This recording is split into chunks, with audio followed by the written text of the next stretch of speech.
Good afternoon, everybody, or good evening, depending on where you are or what you like to determine is the afternoon. I got a fun one for you today, and a costly one for you today as well. With no further ado, let's get into it.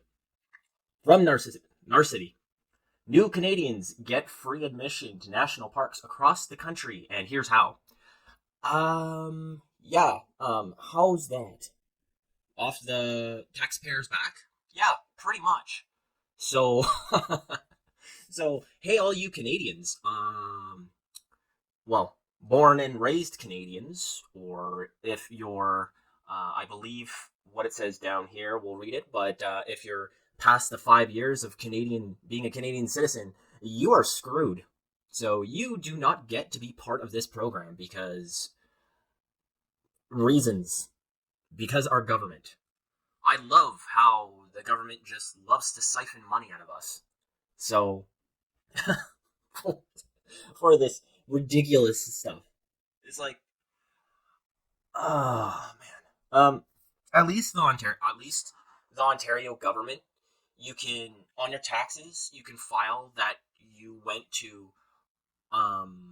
you went camping in Ontario or something like that, or went to their parks, and then you can get a tax deduction for that. I don't know if that's in the same in any other place in Canada, but I can tell you in Alberta that ain't a thing.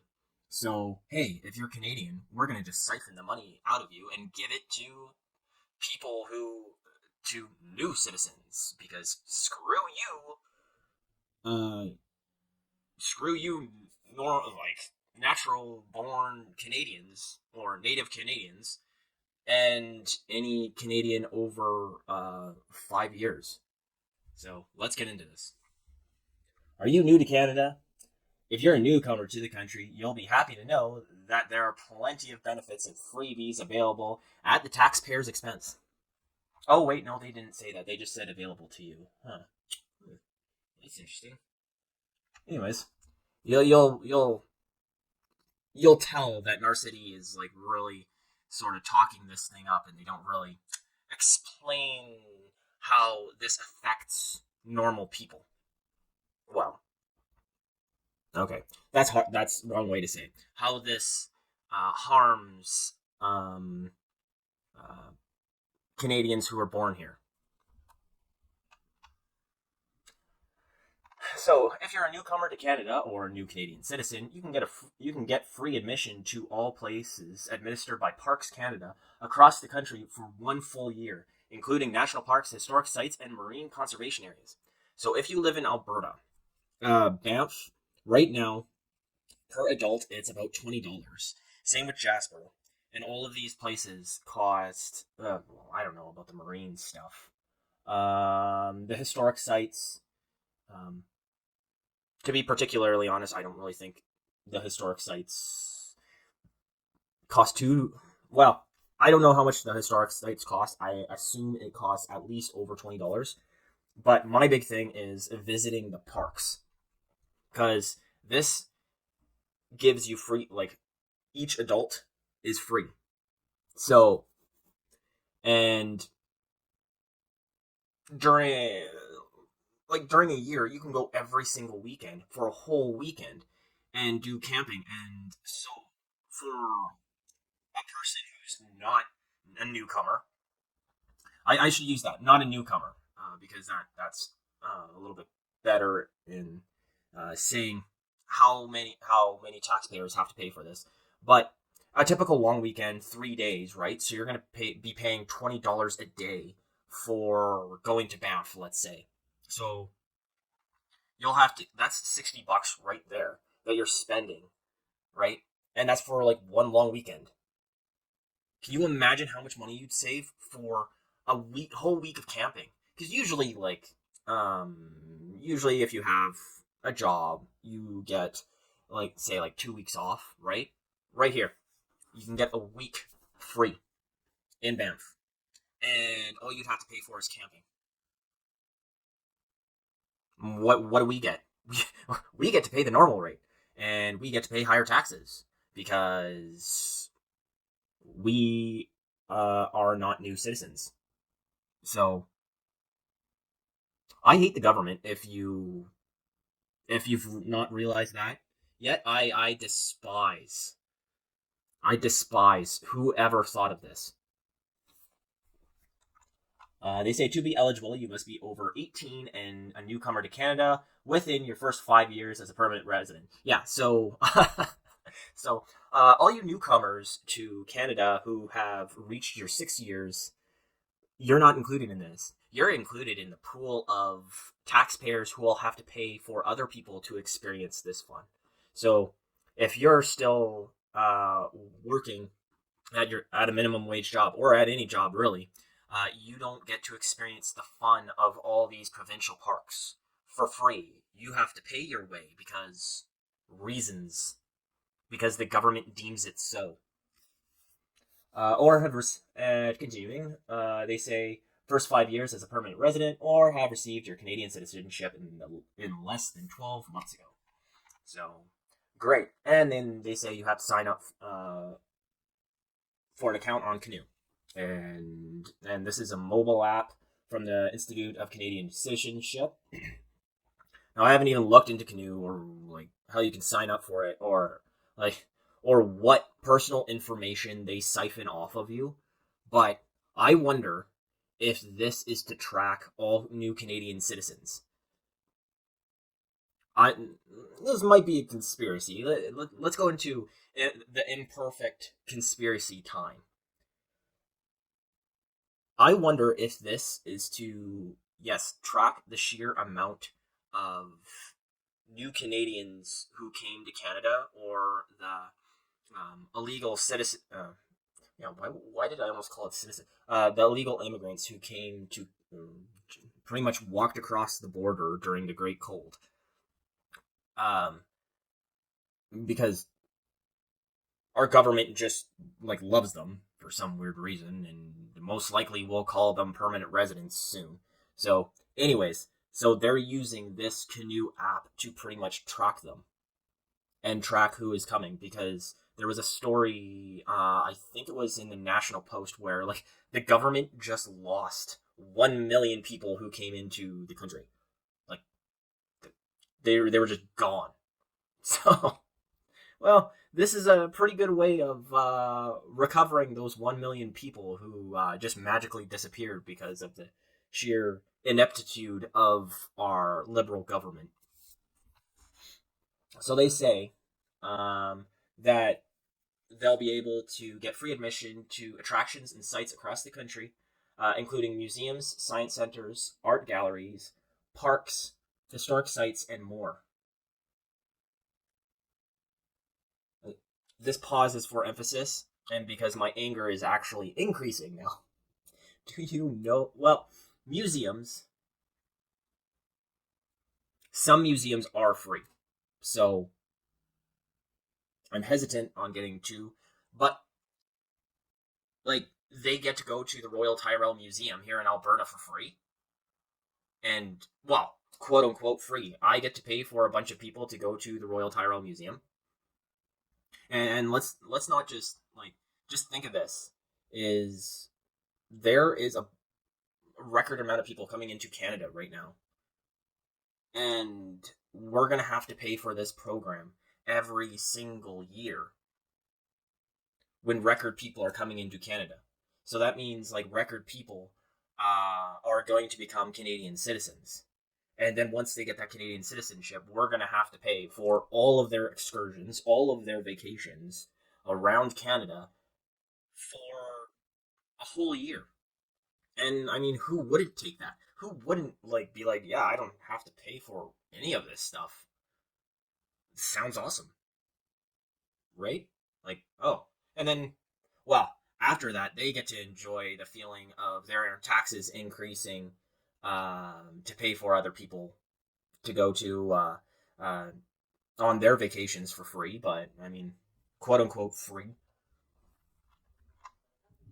But I remember, but for the rest of us who are have been resident or citizens for 6 years and over, we don't get this privilege. So, woo.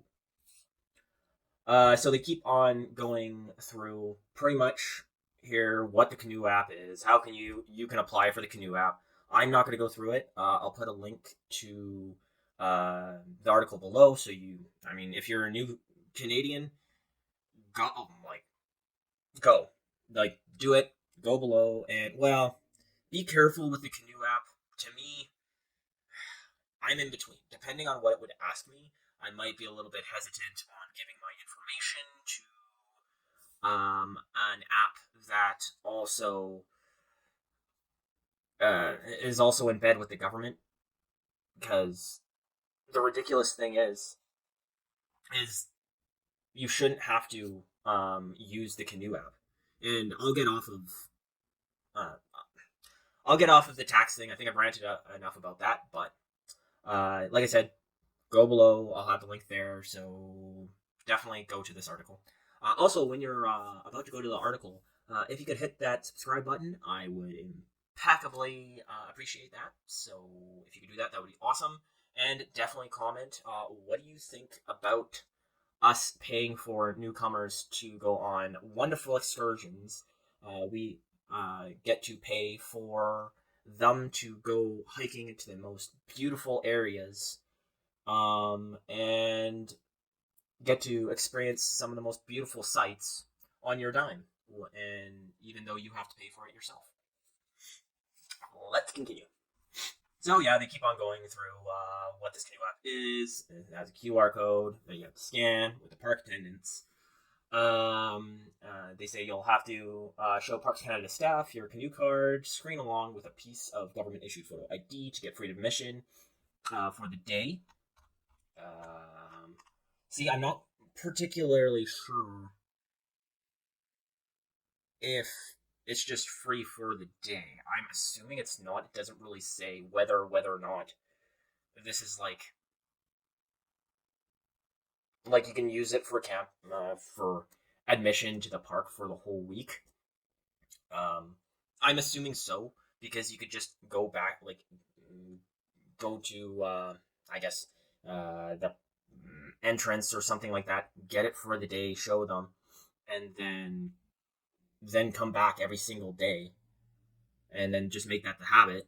I mean, it would probably work.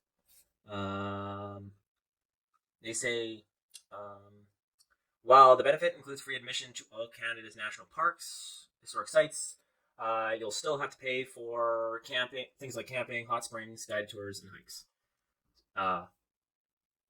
Okay, you don't have to pay for hikes. At least in Banff, you don't have to pay for hikes unless you're doing like guided hike, which it would be ridiculous. Like, here's your guided hike right here. So if you're gonna go to Lake Louise, and definitely go to Lake Louise if you're a newcomer to Canada, go there early in the morning. We're talking like 6 a.m. in the morning, because if you go any later, you're gonna get swamped by tourists, and then it's just not gonna be fun. So when you get there at 6 a.m., make sure you hit up the second tea house. Don't go to the first tea house because, well, maybe ask. First, go into the hotel at Lake Louise. There, look around, do all that stuff, take some pictures. But ask the staff there if the first tea house is open. If the first tea house is open, definitely go to that one. But also, go to the second tea house and have lunch there because the food is amazing. And it's simple food like peanut butter and jelly sandwiches, and there's also pie and stuff like that. But everything is made in house from the little hut there at that tea house. And after you hike up there, it's so good. It sounds ridiculous that you pay money for a peanut butter and jelly sandwich, but it's worth it. And the lake at the top of Lake Louise the water is like cayenne. That's the color of the water, and it's so beautiful. Man, you couldn't believe it. And so after you're done Lake Louise, another good one is Johnson's Canyon. Now this one you have to hike twice. So if you're a new comer, or new citizen to Canada, and you get to go here for free, hit up Johnson's Canyon at in the summer and in the winter. Because in the summer, Everything's all melted. Like you get to see the waterfalls. You get to hike the thing. It's not a really a it's not a hard hike. It's really kind of how do you say it's you're walking along the side of a canyon pretty much, but half of it's pathed and half of it's kind of um, hmm, half of it's like railing or something like that, right? So it's really easy to hike, but it's beautiful. And then go during the winter uh, because it's a really really good winter hike, really really easy because it's not steep, and make sure you're wearing cleats, which I believe in Can. I want to say Canmore. Yeah, in Canmore you can rent cleats for a lot less than you can in Banff, and I don't even think you can in Banff anymore. Rent them. I think you might need to buy them. I'm not sure.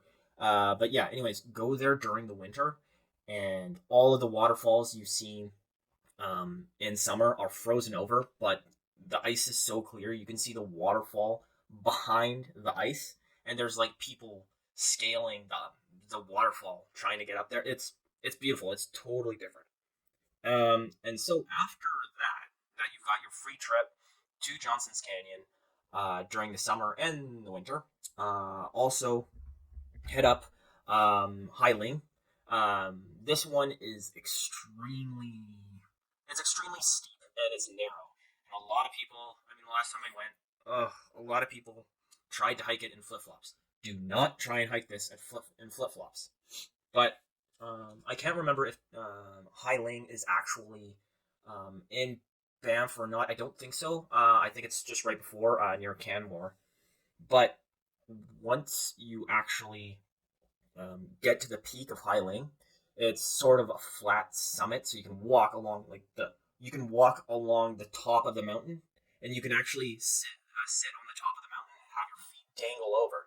And the sight of Canmore from there is beautiful. It's just wonderful. But make sure you don't get rowdy up there or like get a little bit too full of yourself because a lot of people have fallen off that summit and died. So like I've sat on there and it's really cool. But if you don't feel confident doing that stuff, don't do it. Just go up to the top and peek over because you can lay on the other side where it's safe and then just peek your head over to see the sights, and it's totally worth it. Um, Also, another one, a good one to hit up is Sunshine is very good in the summer. Um, it's it's a trek and it's kind of a little bit, I don't know how to say. The trail's not as good at Sunshine, but um, it's and it's a tough one to hike, but it's still good, I'd say.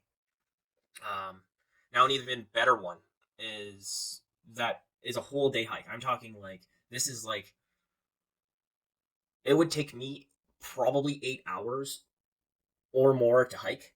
Is Borgo, and man, is the view of Banff and all of the mountains amazing from the top of Borgo, and it's totally worth it. Totally worth it to go see. Especially if I mean you get to enter Banff for free, right? Why not spend 8 hours there? Um, Another hike that's pretty dang close to Banff. When you go there is Sulphur Mountain. Now Sulphur Mountain is really really switchbacky. So if you have bad knees, it might be a little bit tough, just because of the switchbacks and just because it's not that steep, but it still might hurt a bit. Though the good thing about Sulphur Mountain is if you make it all the way up, you can there's a gondola there, so you can just take the gondola all the way back down if you don't want to hike back down. So that's pretty cool up there. Plus, there's a place to eat up at the top, so if you want to eat, mm, what's better than hiking a mountain and then having a couple of cold ones or having a big burger, right? So on that note, switching it up to eats, um, in Banff, there's a place called the Grizzly Paw, I believe. It's either the Grizzly Paw or the Grizzly Bear. I haven't been there for a while. So if you go there, Uh, its pizza is amazing. It's cooked over a wooden stove, and apparently I don't like honey, so I don't know this, but I'm taking this from other people. Is they have like I think it's homemade honey there that you can put on your pizza, and apparently it's just like the best thing ever. I don't like honey, so I wouldn't know. But I definitely try it and definitely go for that sort of. Definitely go there because like the bear is amazing. So especially if you get to go to Banff for free, I mean, gotta hit up some good food. Um, a couple of other places. I think what's still around. It's called the Toque. It's got pretty good Canadian. Well, it's got adequate Canadian food. It's a little bit cheaper, but I mean, I wouldn't choose that as your main place to go. Um, there's a couple of good popcorn places that are around.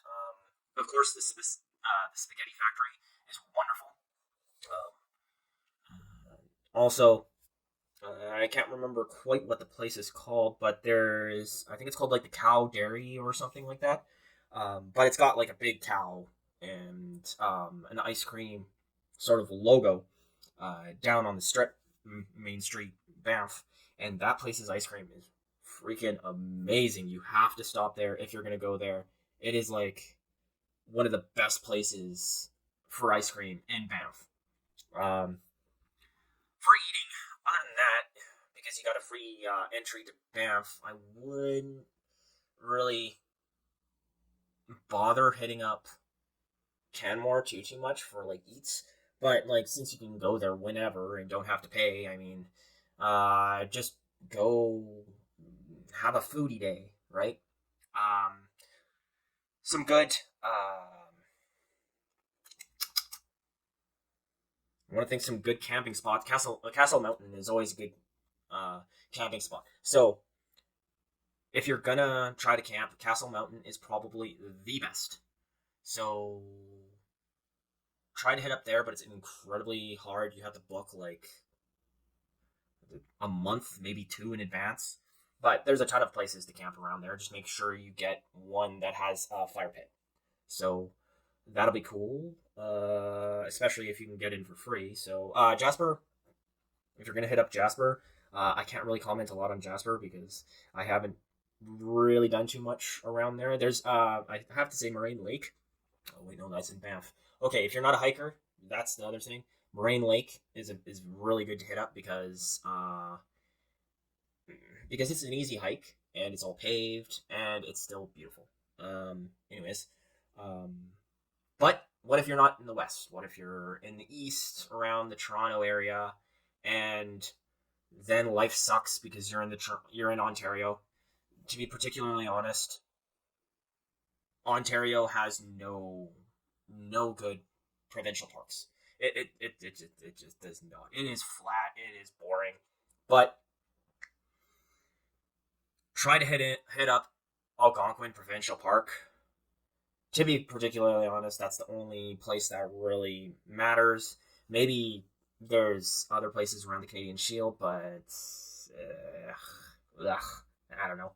Other than that, I'd pretty much just go north, like just of just ignore Ontario and then just go north into Quebec and travel all the provincial parks in Quebec. The mountains in Gorneau are pretty good in itself, but if you can go to a provincial park, say like near Quebec City, or even I guess depending on what you like, maybe Montreal, but definitely Quebec City.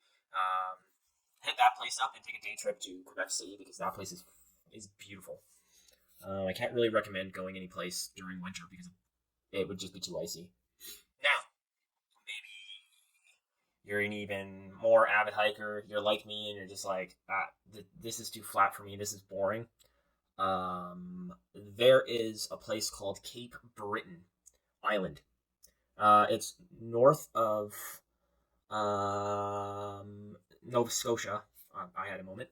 And to be particular, if you're gonna have like, if you're gonna be able to go for free, then that's awesome.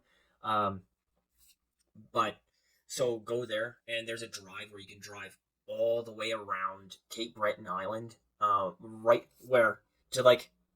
the left of you is the ocean, and to the right of you is a steep cliff that pretty much just goes on forever. And the rock is orange, like the cliff's orange, and just the sight of the ocean on your one side is it's beautiful and breathtaking. The whole drive is beautiful.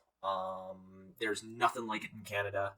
Um, the campgrounds there are beautiful, and the hikes even more so. I say Cape Breton Island is one of the places that you just gotta go to. Um, Now I wish I can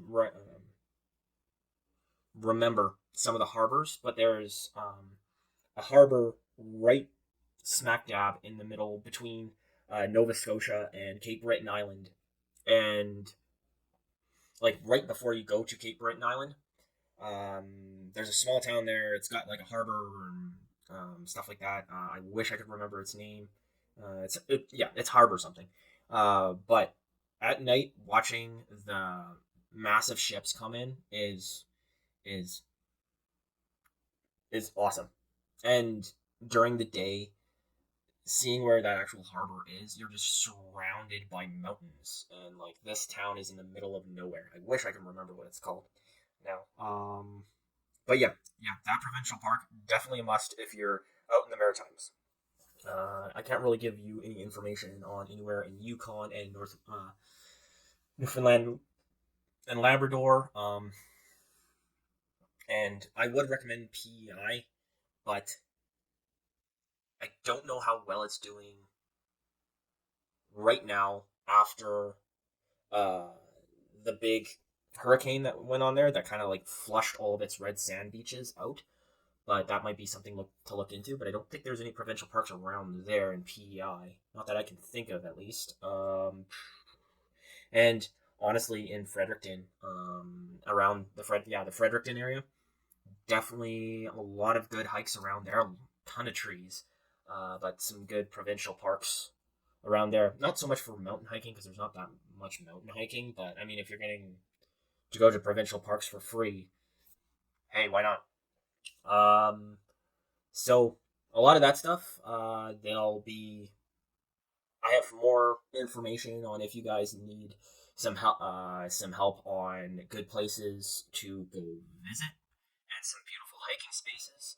Though this video wasn't supposed to turn into that, but I got rambling because I'm passionate about nature and hiking and the outdoors. So, um, let me down below, or let me know down below what hikes you like, where you want to go. If you're a newcomer to Canada, I mean, yes, I am angry at the government for allowing this, but because you have this awesome opportunity, let me know where you want to go, and maybe I can give you some recommendations on where you can hit up. I've been from the east to the west in Canada.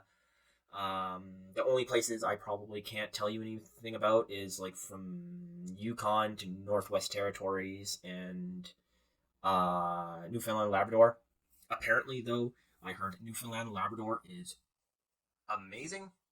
So, and when they talk, it sounds like they're talking in a different language, though. So be prepared for that. But honestly, I'd hit up there if I mean, if the government was paying for my admission to go to the parks in Newfoundland and Labrador, I'd hit that up as well. So, um, yeah, like I said, let me know in the comments below where you guys want to go. Even if you're not new to Canada, where have you guys been in Canada? Where's your favorite provincial parks and why? Or hey, just give a quick hi and tell me how awesome I'm doing. And other than that, have a good day and talk to you next time.